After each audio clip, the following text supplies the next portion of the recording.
Hello and welcome to episode 21 of Shifting the Paradigm. I'm Christina Gomez, your hostess for this next hour of UFO shenanigans, where we look and think outside the proverbial box, jump down rabbit holes, and where the red pill is actually a red tic tac. If you haven't had your paradigm shifted, get ready.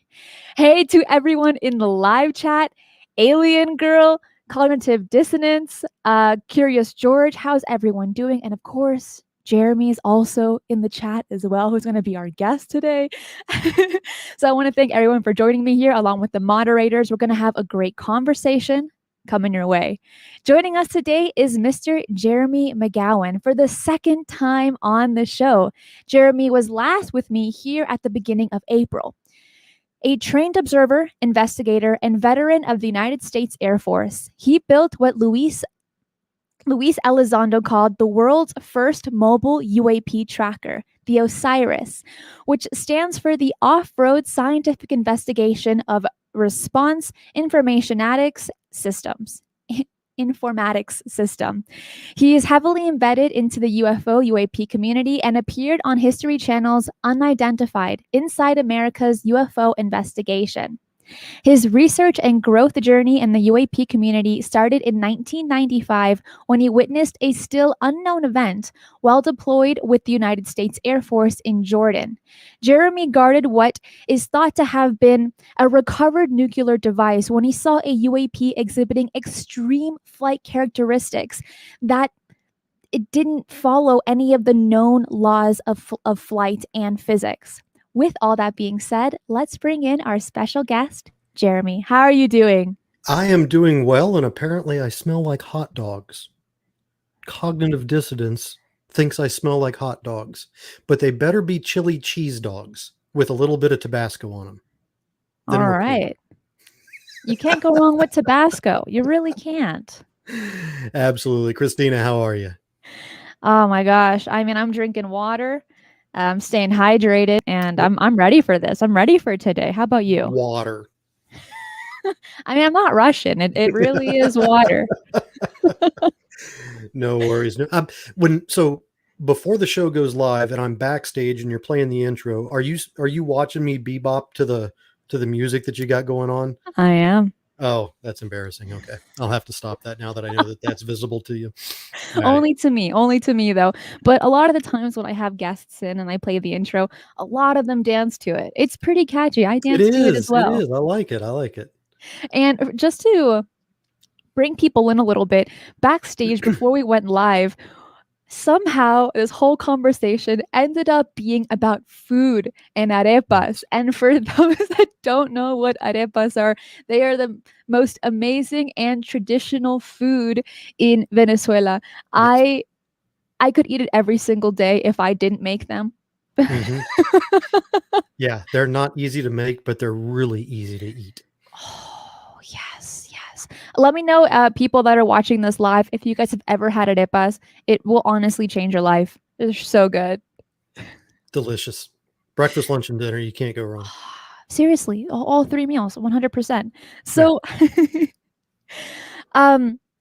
so what have you been doing since we last spoke in April with research and projects? Oh my goodness. This is a catch-22 of a question, because I have been doing a tremendous amount of which I cannot discuss a lot of it. And I do want to kind of clarify that there's a lot that I've done that has been under a production, and I have to abide by their NDAs. So I can't really go into that. But what I can say is that the OSIRIS has not sat still for very long at all, unless I'm fixing something on it, which I seem to always be fixing something on it. It is a 22-year-old vehicle that was designed like a tank with the frame and the suspension, but the electronics are like a toy.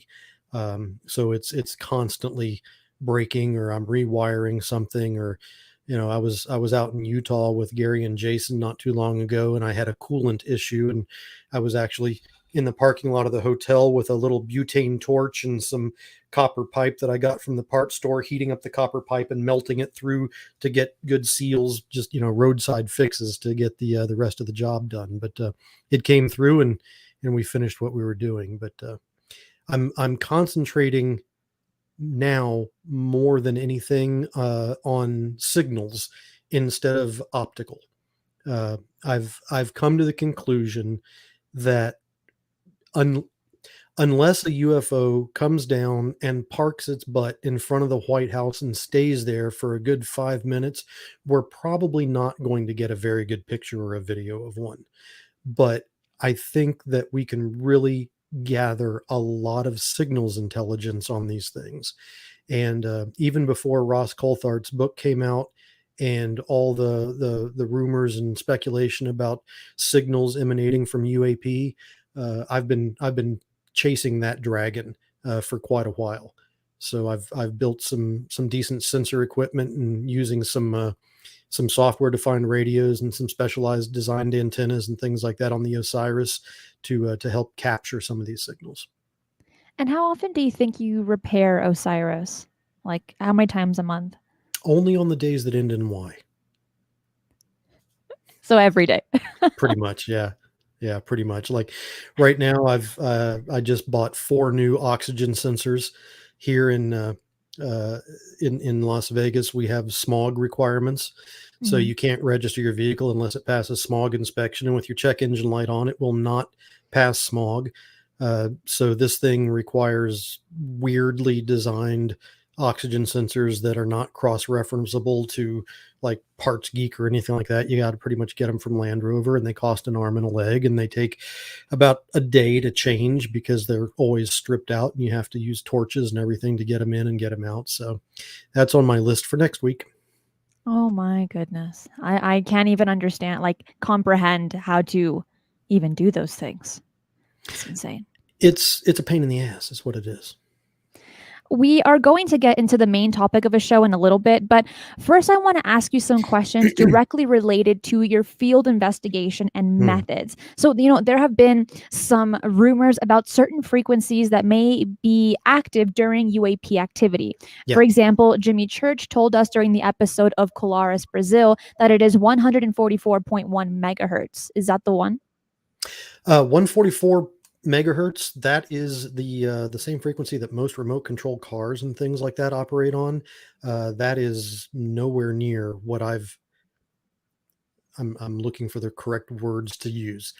It's nowhere. I'll just say it. I've not seen that frequency. I've seen other frequencies during periods of UAP activity there that are in the gigahertz range, not in the megahertz ranges.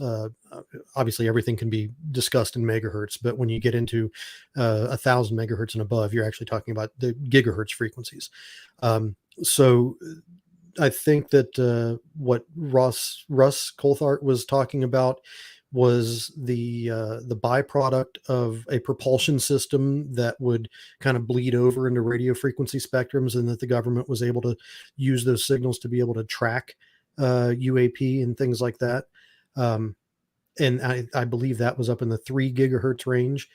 I don't know what I'm seeing. I don't know why during periods of UAP activity that I'm picking up these other signals, but it has been repeatable in 2 vastly different areas during UAP activity that I've been able to capture with the OSIRIS. So, and we're talking, in the low gigahertz range is probably about say 1.7 to 1.8 gigahertz in that narrow bandwidth.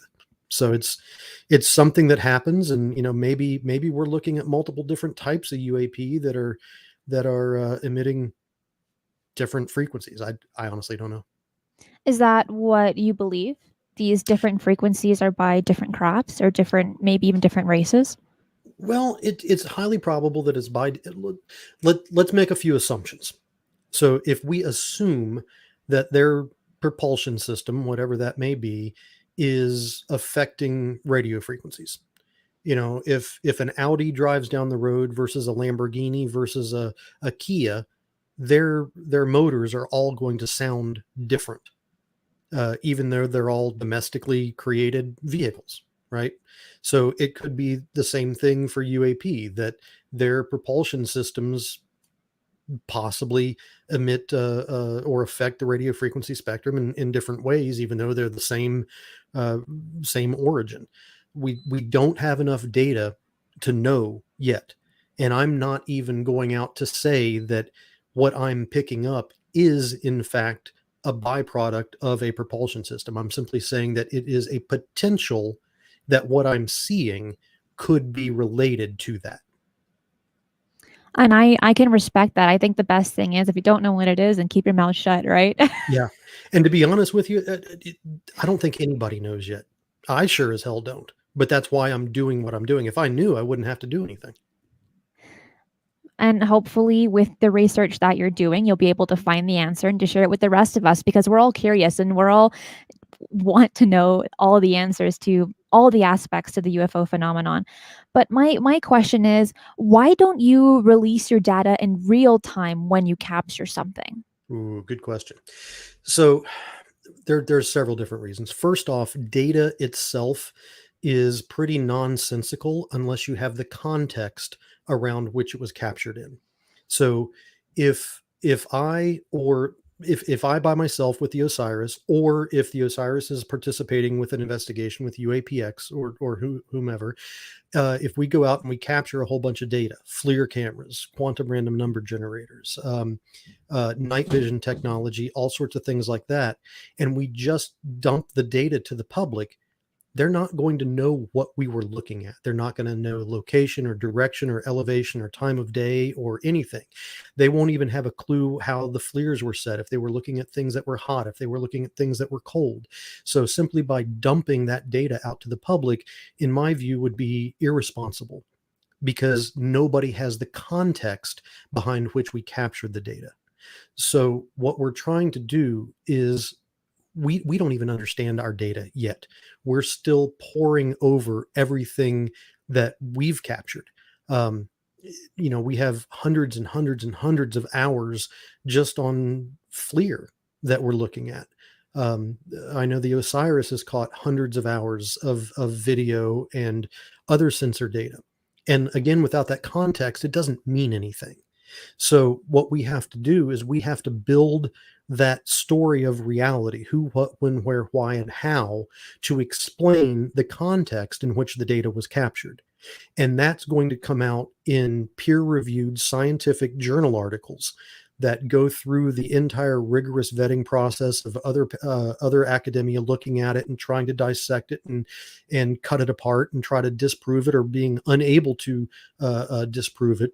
And then once it goes through that mill, then we have a tangible document that puts everything in context that will allow people not only to see the data, but to see the entire story. And at that time, we'll release all the data in its raw form so people can then try to replicate our findings based on their analysis of the data within the context that we were able to record it in.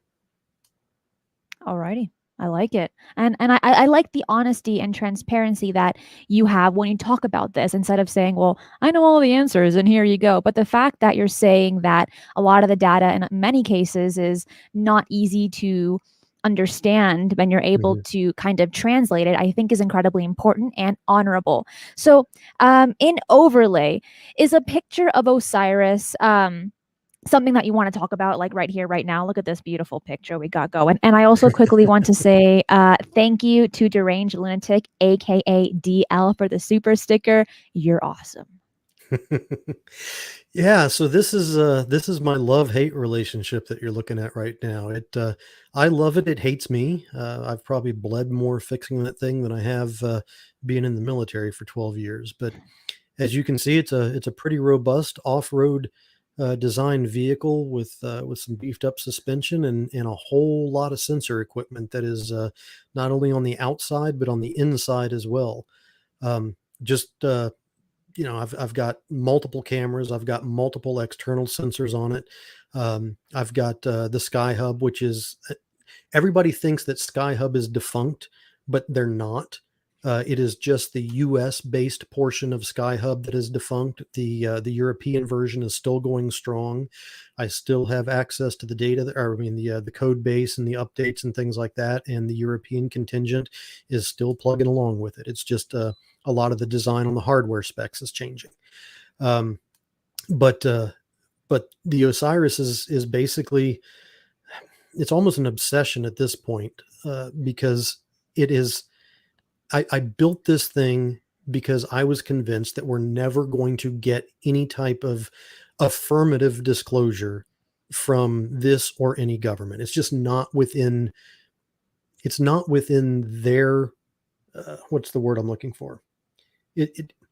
They're not going to get any benefit by telling us what is or what isn't out there. It's not in their best interest on either side. So they're going to maintain non-committal approaches. So the way I look at it is the sensor technology that I've been able to put into the OSIRIS now, today in 2021, is roughly the same as what the US military would have had access to 20, 25, 30 years ago, which is when the vast majority of many of these UAP cases existed. So, with night vision, with thermal, with FLIR, with signals, frequency spectrum analyzers and everything, I've got everything except the Aegis 1 radar on that thing. So in one of the reasons that I mentioned earlier that I'm kind of moving away from optics is because the type of optics, the type of camera systems that would be required to make sure that you avoid chromatic aberrations and make sure that you have fast enough PTZ motors, they're prohibitively expensive to get. And even surveillance cameras, when you get a surveillance camera that has a really fast PTZ motor or a good low light sensitivity, they may only be 2 megapixels because they're designed to check the guy walking into the door. They're not designed to look 5 or 6 miles up into the atmosphere. And they're not even designed to look through clouds because surveillance is aimed at the parking lot to make sure the guy is right. Make sure that the guy is not breaking into somebody's car in Walmart. That's what surveillance cameras are designed for. And those cost a few $100s. But if you get into the ones that have dual imaging sensors or are sealed against radiation and things like that, then you're spending thousands of dollars per camera. And I don't have it. At least not yet. Now things could be changing. David, thank you so much for the super chat. It says, remind Jeremy to always have potassium iodide ready at all times. Right. Potassium iodide is it's a type of iodide element that is absorbed by your thyroid gland, which helps prevent radiation from accumulating in the thyroid and later on down the road giving you thyroid cancer. But it doesn't do a whole lot for skin cancer or anything like that. It's just basically designed to protect your thyroid. Okay. And so far, in all the investments that you've made on OSIRIS, how much do you think you've spent? Ooh. Including the purchase cost of the vehicle or outside of that? Outside of the vehicle, but everything else. I have made a tremendous amount of mistakes, and the mistakes are more expensive than the successes. I've probably put 10 grand into this thing. And maybe out of that 10 grand, maybe 4 grand of it is useful. Wow. But how are your expeditions funded? 3 different ways, primarily. They either come out of my own pocket. If I run solo, they are completely and totally funded by me. I've not raised funds personally. I had a little GoFundMe account at the very beginning of the OSIRIS build just to help kickstart the building of the Skyhub, but I stopped that, and I didn't want to be taking people's direct money. There's so many people out there that are consumed to the obsessive level with the idea of UAP, and they want an understanding so badly that even if they don't have the means to go out and get their own groceries, they would be donating to funding something like this. And I don't want to be responsible for somebody missing a meal. So I stopped taking personal donations for anything. If if I'm involved with UAP UAPX when we go out on a mission, then it's typically going to be either funded internally by UAPX, or if it's an extreme expedition where it's all hands on deck and we've got access to all of our equipment, that is typically going to be third party funded. And that is primarily what has occurred so far is just, we've had outside benefactors that have come in and said, hey, if you do this investigation, I'm going to cover all the expenses. But the caveat is at that point in time, we are restricted to their NDAs. So we can't release the data until the NDA is expired or if they give us written authorization to do so. And how has that been for you?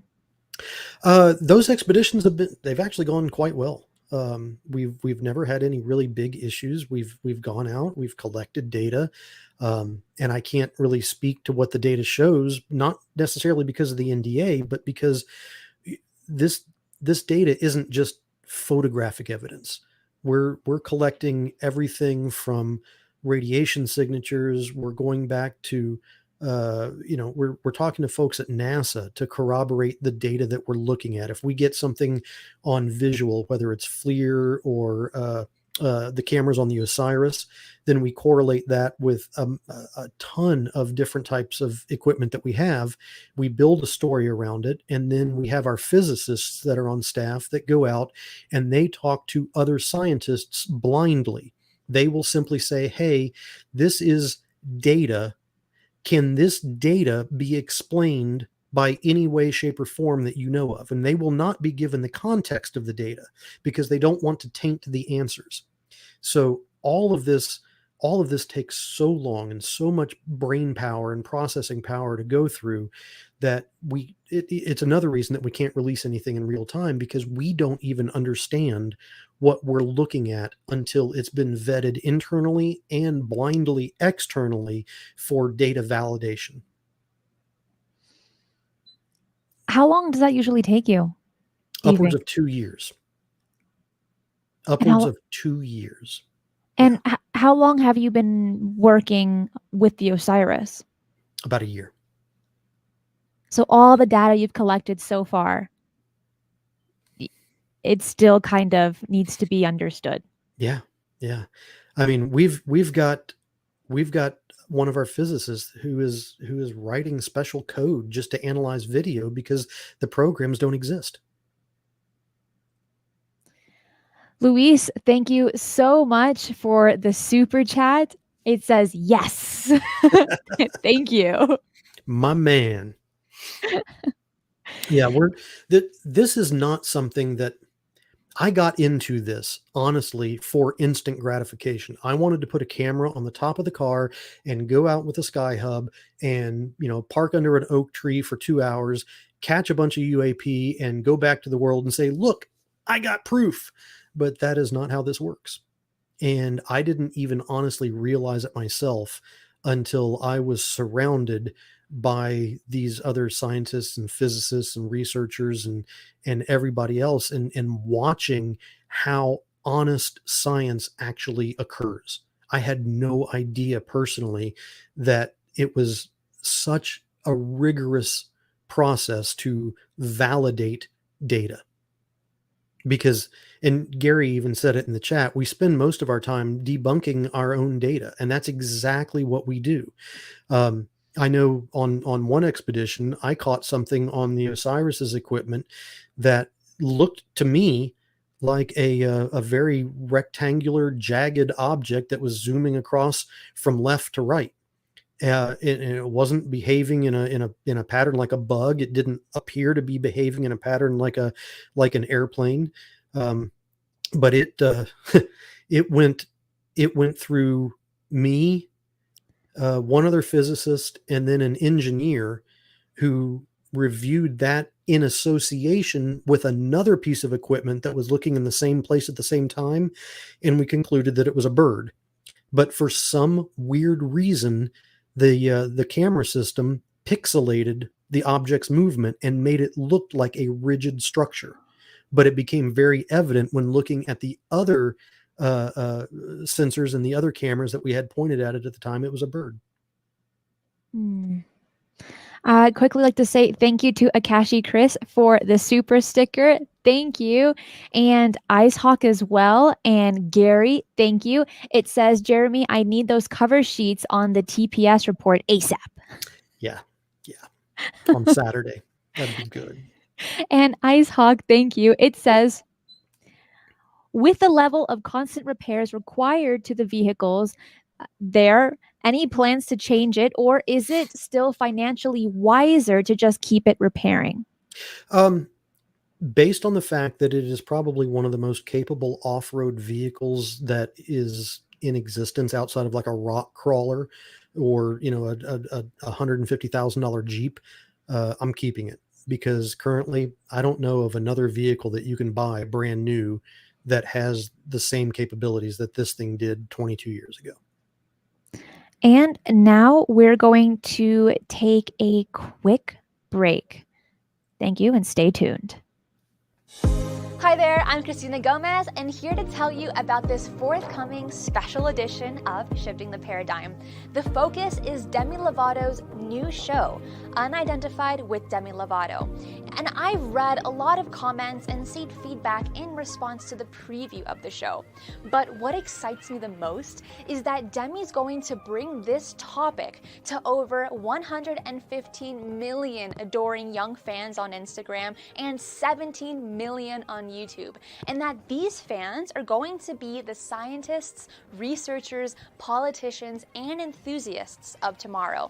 They are going to be looking up with their eyes on the skies. So for me, that's fantastic. And we've got to be ready for those young, curious minds to start showing up to the podcasts, to the interviews, and the UFO communities. So with this in mind, I had questions, so I reached out to the busy executive producer of the series, Andrew Knock, to find out more in-depth details about what we can expect to see. Join me for this special edition on Sunday, the 26th of September, a few days before the first episode airs, to get the insights on who Demi speaks to, the places visited, the actual sighting events, and so many more inside details about the show.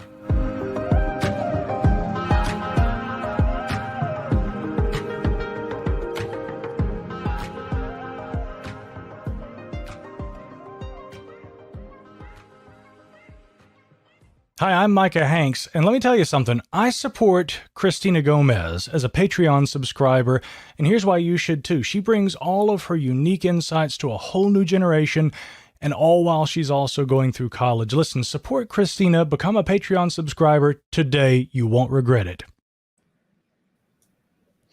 Do you only passively record data, or are you doing anything that could get a response from the UAP? Ooh, great question. Yes and no. I started out doing passive recording only, just with the camera, the AI, the machine learning, and everything that the Sky Hub has in it. And then I graduated to the signals gathering and the frequency spectrum analyzers, magnetometers, and things like that. But I started thinking. I forget who I was talking to. It may have been Luis a long time ago, Jimenez. And I was talking about sky fishing. And I basically wanted to take like radioactive material and attach it to a weather balloon and shoot it up 5,000-6,000 feet and put a hot source in an area that it was not known for radiation. And the U.S. government tends to frown on people playing around with large loads of uranium like that. And I don't want to grow a third eyeball on my elbow at any point in time in the future either. So we kind of abandoned that idea. So what I'm looking at now is the ability to send signals to UAP, but I'm having a hard time describing this because I don't want to make definitive statements that I can't back up. This is all based on an assumption, and it's strictly on assumptions that UAP have probably graduated from using radio signaling. that is old technology. That is vacuum tube technology, right? I mean, we're now at fiber optics and things like that. So they've probably moved away from radio signaling, and they're probably using some sort of quantum entanglement signaling. And even in their technological scope, light wave transmission is probably old news to them, but it's probably something that they're still looking at. So I'm looking at using the ability to modulate light and use it as a carrier for digital audio. And it's not really a new idea. It's God, I've seen these things uh, in various shapes and forms. Radio Shack used to sell a kit to do this from one side of the room to the other, 30 years ago. But nobody has really looked at it in a way to send messages uh, to other craft or other being. It was more of a $12 kids hobby thing that you could use to annoy your parents by sending a message to a radio on the other side of the room. But I've kind of taken it a step further than that, and I've now got the ability to take any digital audio source, run it through a laser, and use the laser to carry that audio in a way that uh, any type of photovoltaic or other photosensitive material will be able to pick up that laser and convert that modulated laser light into an electrical current, which would then be machine readable as audio again. And talking about all this technology, will you ever make a list of equipment for other people to replicate what you're building? As soon as I finish making all my mistakes, sure. Like I said, I've made so many financially costly mistakes in doing what I'm doing, um, using equipment that was really expensive but didn't really bring a lot of value. So I think the best thing to do is wait until the data is published, and then people look back through and see what it was that captured the most actionable data, and then replicate that. Well, when it comes to something like this, you are the pioneer of having a mobile UAP tracker. So I think a lot of us will be waiting to hear what you have to say on what equipment that needs to be used for this, and then looking forward to the data that you'll be providing. Yeah, and I don't really want to give people a list because I don't know what the hell I'm doing. And I want people that are smarter than me to go out there with their own ideas, create their own things, and hell, I might learn something from them because I didn't think of what, I wasn't in the same mindset when as they were when they built theirs. So if somebody else goes out and builds the OSIRIS Junior or the OSIRIS Part 2, I'm going to look at what they're doing and say, damn it, I wish I had thought of that first, but I'm totally taking that idea because this nobody owns this information. This is something that affects all of humanity, and everybody that has the ability to go out there and do this should be going out there and doing this. I hope so. I really do hope so. My next question is, why do you seem so harsh on the idea of government disclosure? You've been a little bit absent on podcast circles over the last few months. Why Yeah. is this? I've been busy, for one. Once I joined UAPX, these guys have kept me very busy. So there was a lot less talk and a lot more do over the past several months. Now that we're back into data analyst mode, I'm not the smart guy that reviews the data. I'm just the stupid oaf that drives the truck that collects it. So that now I'm free again. But as far as the government's concerned, I mean, God, we just in recent times, just in this generation, we've got 70 years of obfuscation, lies, deceit, and blatant disinformation that the government has admitted to. And then you go back even further than that, and the things that I know that the government did, that anybody that has served in the military in recent years knows what the government has done. You can't expect honesty from an organization that is historically moved to lying, cheating, and stealing their way to getting the results that they want. And again, I don't believe it's in the government's best interest to give us the truth about much of anything, especially UFOs. Well, when it comes to transparency and even science, what are your thoughts on the Galileo Project? I think any grassroots effort to start from scratch, to build a group of educated individuals who share a common goal in seeking answers, and to use that group to develop a consensus in the direction and the processes by which they go about collecting data, I think that's great. I think that the Galileo Project can probably learn from UAPX. I think that UAPX can probably learn from the Galileo Project. I think that individuals on both sides can learn from each other. And I think the idea is great. The main difference that I see between the Galileo Project and myself is that there is a definitive need, or a definitive process for the Galileo Project to involve just scientists and academics, whereas I'm neither. I'm not an academic. I'm not a scientist. I'm a researcher. Hell, anybody in this sphere is a researcher. But I don't think that the data collection process should be exclusive to a subset of education. And I agree with you with that. I 100% agree, and hope. But to my understanding, the Galileo Project, the data is going to be made public. Yes, right? Absolutely. According to their mission statement, according to their procedures and policies, it's supposed to be made public. But again, if they do it correctly, which I'm sure that they will, because Avi Loeb is hell, he's Harvard, and Harvard's backing the Galileo Project. It's going to go through the same rigorous scientific review process, and it's going to take years to analyze the data. So I don't think that disclosure is going to come sooner from the civilian side than it necessarily might from the government side. I just think that it's definitive that it's going to come from the civilian side at some point in time, whereas from the government side, we don't know. Well, Jeremy, now I'm going to show a short video that I made about a year ago for my channel, where I analyzed one of a series of witness-recorded UFO sightings that took place over New York State, over such places such as Utica, Whitestown, Marcy, New York Mills, and Redwood. So let's take a look at that now.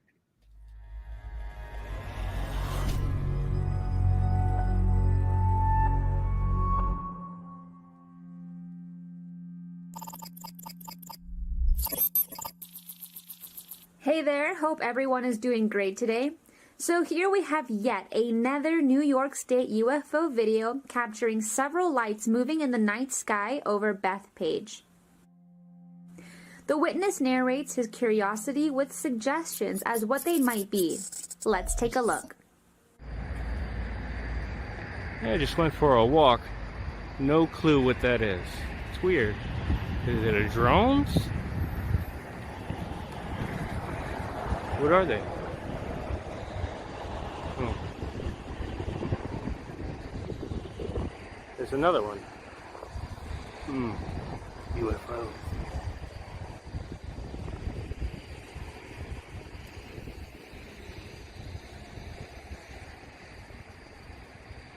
What could that be? Flares? Wait, ice?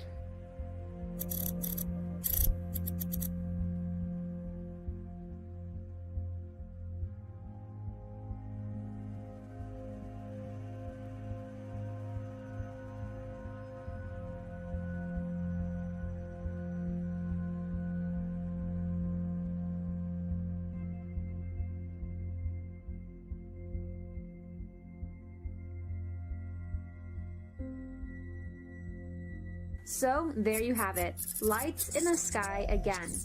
We have been getting feedback that all that is being seen and filmed in Utica, Marcy, Whitestown, and other parts of New York State is either drones or Chinese lanterns or flares or balloons, even floating trash bags. So I would ask, if that is the reason for this wave of sightings in the area, why only in the last 4 to 5 weeks have we been seeing reports literally every other day? Also, For every 10 pieces of footage we see being submitted, by the time we vet them for quality of filming, clarity, and other criteria, we end up only featuring 1 or 2 segments. Something is definitely going on in New York State, so residents up there watching this video, keep vigilant, keep looking up, and have that camera ready. That is it for this video. Please let us know in the comments below what you think, what we can do to improve your experience and learning with this topic, suggestions for future videos. And as always, be safe and keep your eyes on the skies. Wow. Christina, you're muted. Thank you. And if anyone wants to see how I started this channel, I have almost like a year's worth of public UFO sighting witness videos for you to check out. So just click on the videos tab after the show and scroll down the page, and you're going to find some pretty interesting stuff. Now, let's get back into the subject matter for the theme of the show tonight, a UFO wave of sightings that's ongoing in New York. This is a story with a bit of history. Can you just dive in and start at the beginning and lead us through what is going on now? Yeah, so at the beginning, this was way before I even joined UAPX. Back on November 29th of 2020, close to the end of the year, 2020, I was contacted by a retired U.S. Army signals intelligence officer, or an all-source intelligence officer, who happened to live in, I'm looking at my notes right now, Washingtonville, New York. He was about 15 miles away from Indian Point Energy Center and about 6 miles away from Stewart Air Force Base. And he called me on the phone while he was having a sighting. And I was taking notes directly from him during his sighting. Then I waited about an hour. I called him back. I asked him a series of questions to see if his answers changed from when he was rapidly telling me what he was seeing. And then I waited about a day, and I talked to him again, and I interviewed him again to see if any parts of the story has changed. This is basically how I conduct all of my investigations, is I have a time period between asking the same questions over and over again. And without exception, his story remained on point. And I know, sorry, Zero Cool, my computer, it's not my computer. My internet service provider is having an issue. As long as the audio is okay, I apologize for the video. Anyway, it's an Alienware computer. It's an i7. It's not overloaded. It's my ISP. But his report became pretty important because of the fact that it was being centered around Indian Point nuclear facility. Now, again, this was November 29th of 2020. After I wrote the report, I contacted Luis Elizondo, and I forwarded him this report. And he, in turn, stated that he forwarded it directly to the task force commander of the UAPTF. It would not become apparent to me until about 2 weeks ago as to why this was such an important report. The Indian Point nuclear facility is now closed. It was in the process of being closed as of last November. It officially closed on April 21st of this year. So over a 2-year process, rods are being exchanged. There's a lot of processing. There's a lot of movement of fissile materials and things like that that have to occur in the process of shutting down reactors. I had no idea that that was the case when I initially took the report. Then and let me double check my notes again, on the 2nd of December of 2020, I got a secondary report from the exact same individual. And normally, I've got to admit, I don't necessarily put a lot of stock into witness reports because I'm not the one seeing it. I have no way of really validating or verifying what people are saying other than gut instinct and things like that. This individual, I know. I served with him in the military. He's a signals intelligence officer for the U.S. Army. He's on point, and there's no gain that he had in fabricating any of this. His story and his witness sighting was pretty incredible because there were multiple things about the behavior pattern of the UAPs, plural, that he was seeing. Everything from appearing to phase out and not traveling in rapid speeds, but basically phasing out in one location and then reappearing in another location.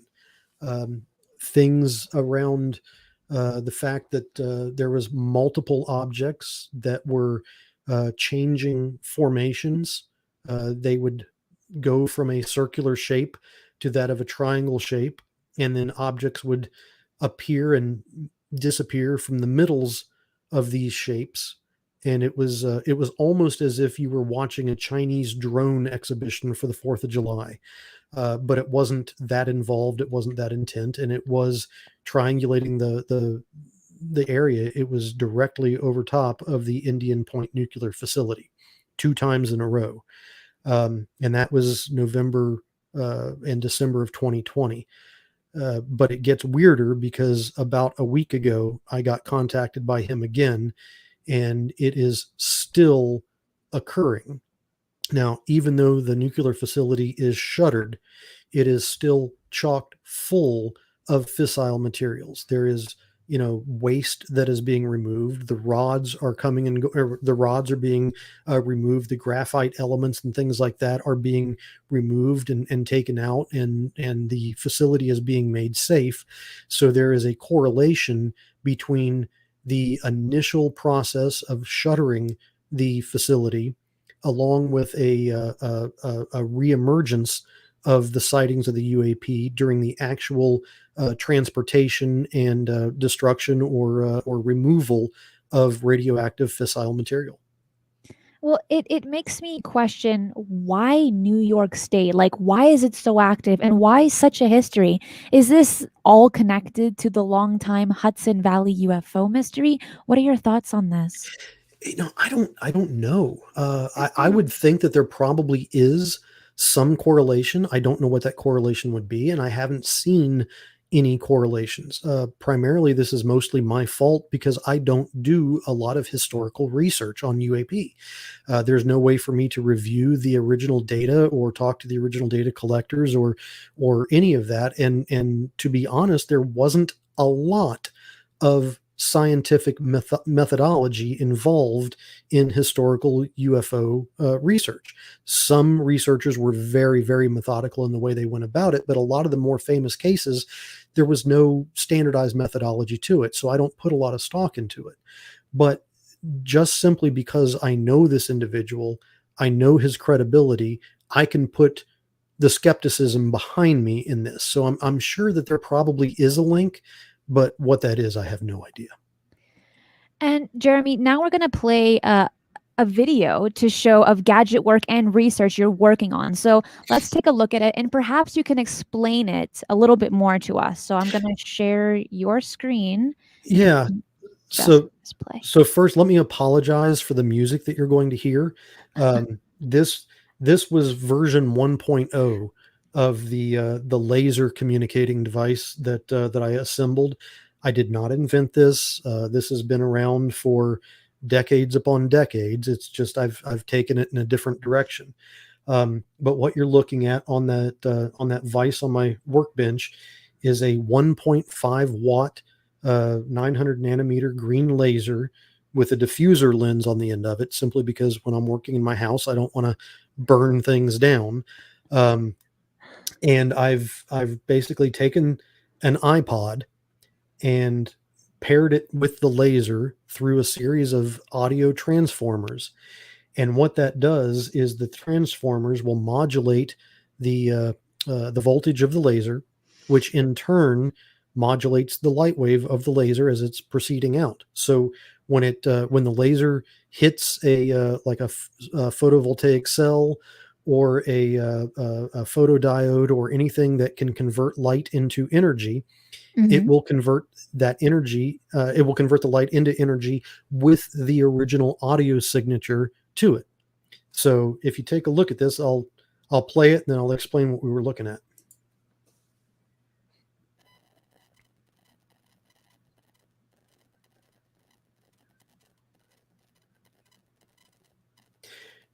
Now that black square that the laser is pointed at is a solar cell. And the solar cell is hooked up to that radio in the background. So the beam of light is actually carrying the audio from the iPod. Wow. And you can see when I move it off of the solar cell, the sound disappears.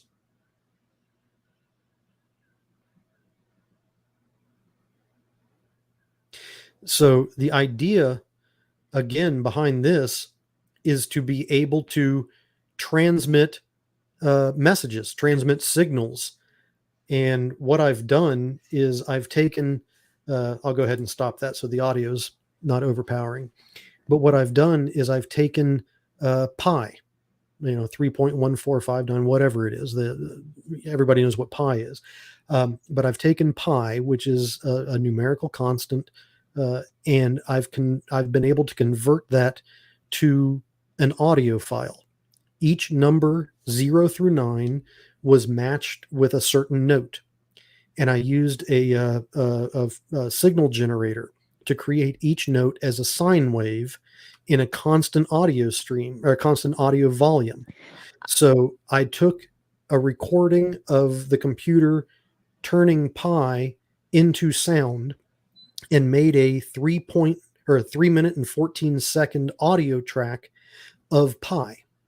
So I'll be able to put that on the iPod, and if and when a UFO UAP appears during our research, hopefully I'll be able to aim this towards the UAP and let it know that we understand basic math.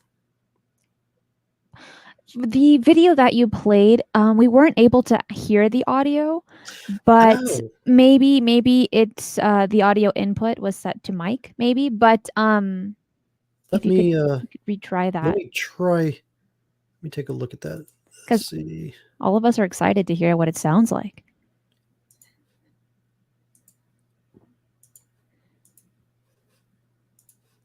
All right, let me try that again. Oh, sorry. Can you hear it this time? Yes. Okay. So you'll see when I break the beam with my hand that the audio will stop.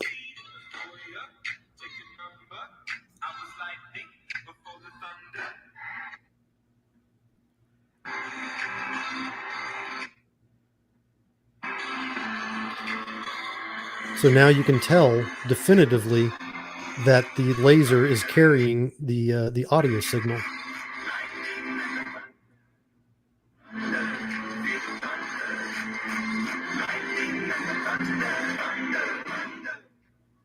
That's pretty cool.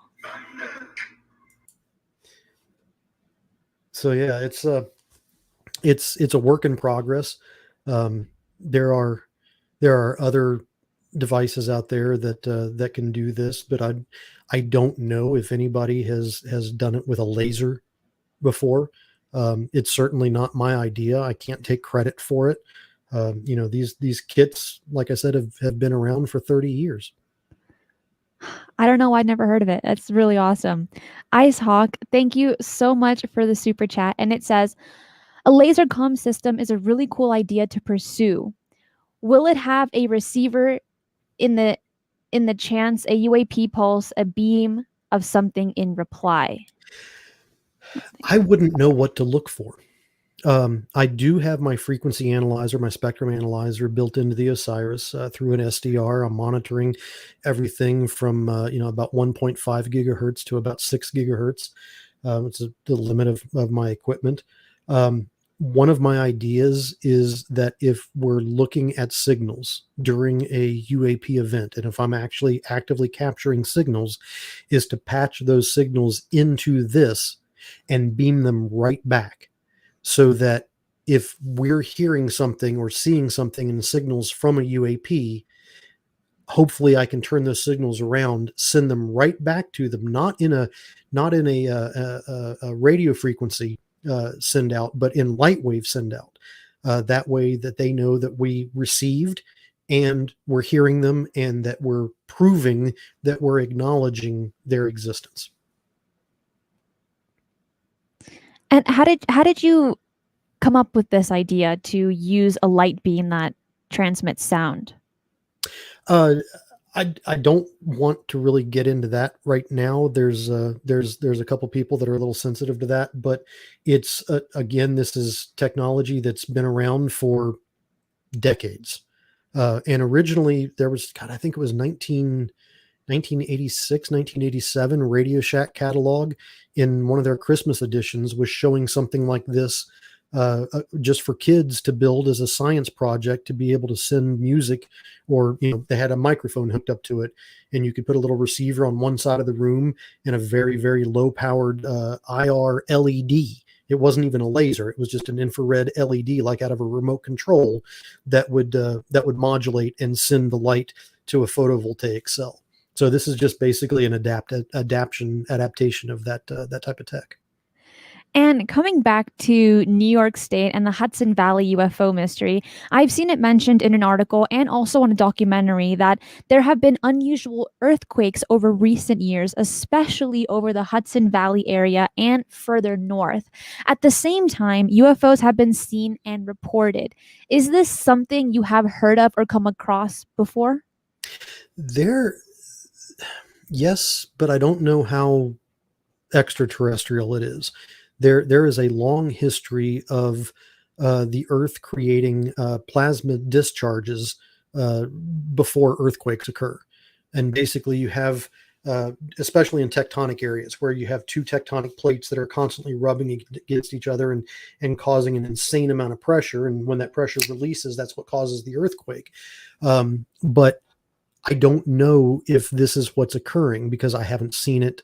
I don't know what data has been recorded for this. I don't know if anybody's looked at electrostatic discharge or fluctuations in the RF or magnetic spectrums. I don't even know if anybody has a baseline of what the magnetic spectrum or the RF spectrum would look like prior to the earthquakes happening to compare what it was during and then directly post.